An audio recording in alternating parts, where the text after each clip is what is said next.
Hari Om to all.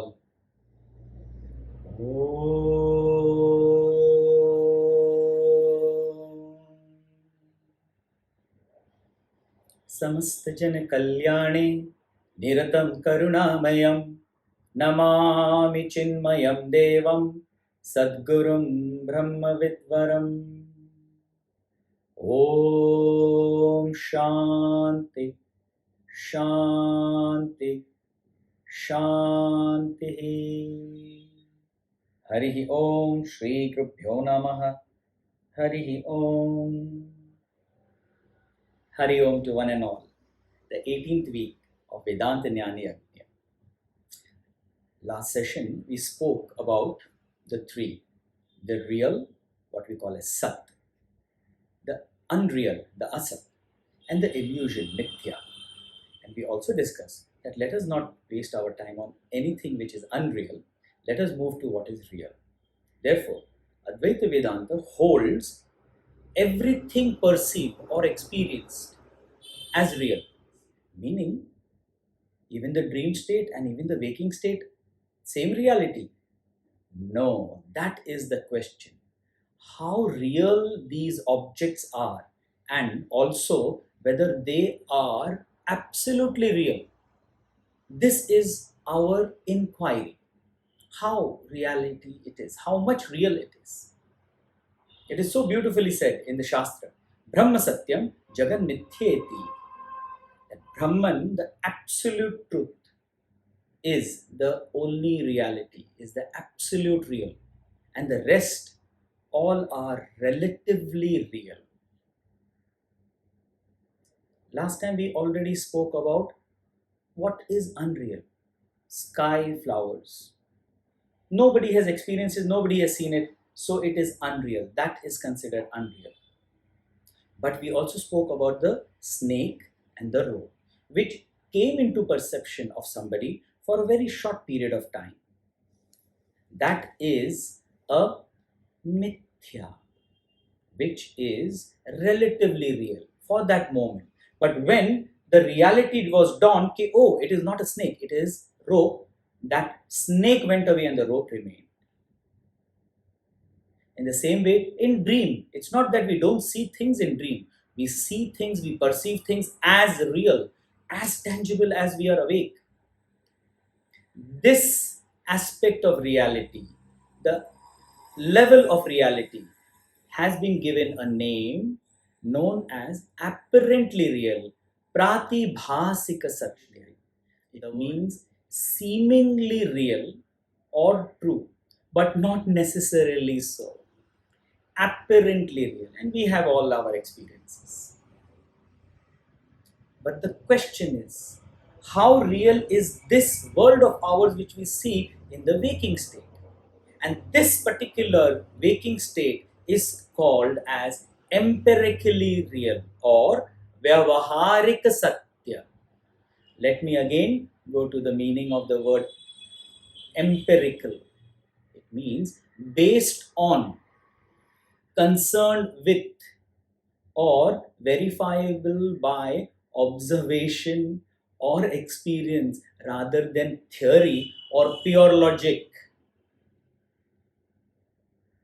That means what you are experiencing, and if I am not experiencing that, that cannot be said that it is untrue.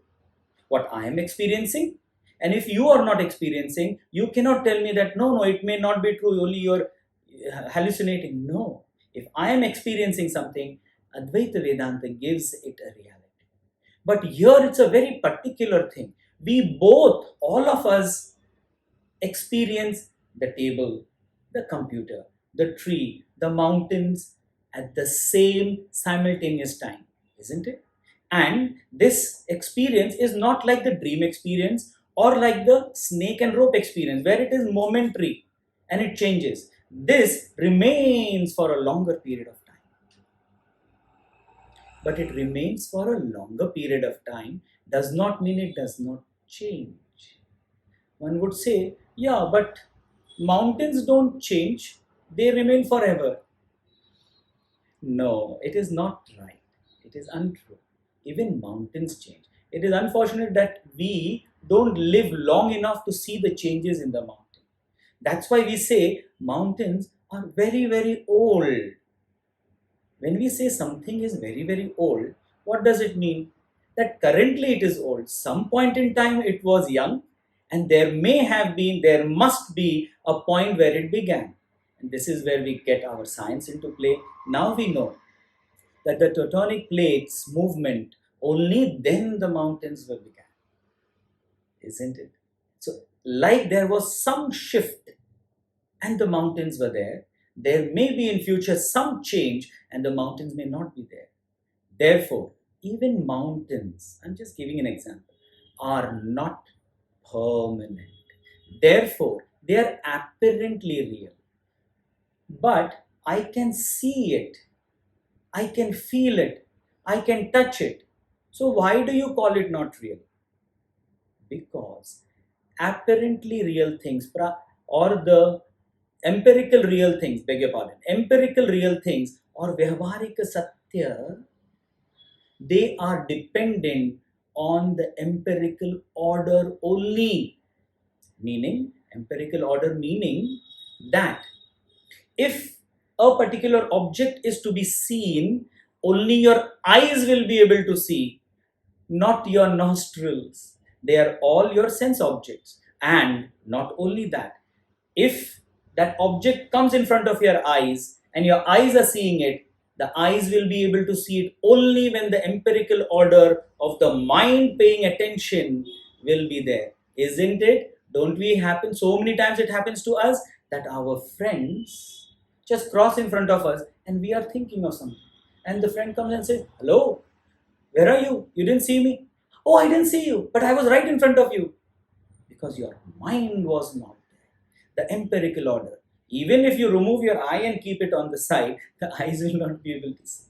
Moving further, in your thoughts, you are thinking deep. You are thinking so much. So many thoughts come.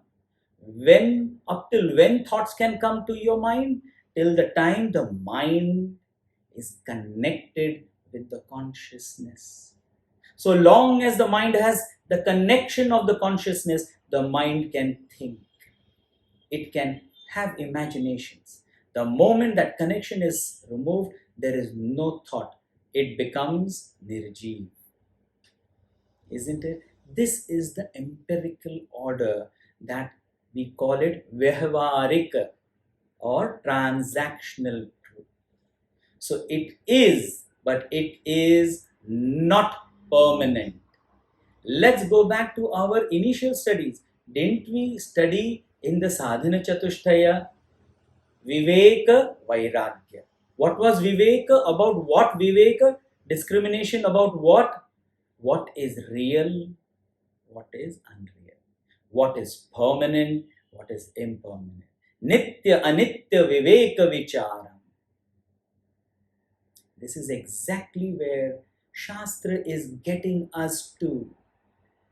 That these are apparently and empirically real, not 100% like absolute real, what we call as paramarthika satya. The word qualified means that which is limited.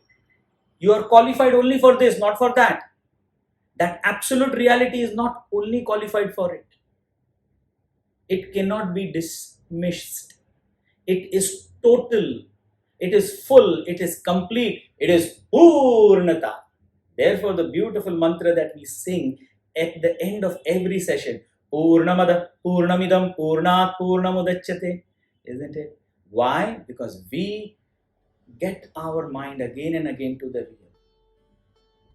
So there are three realities in which two are, we can say, relatively real.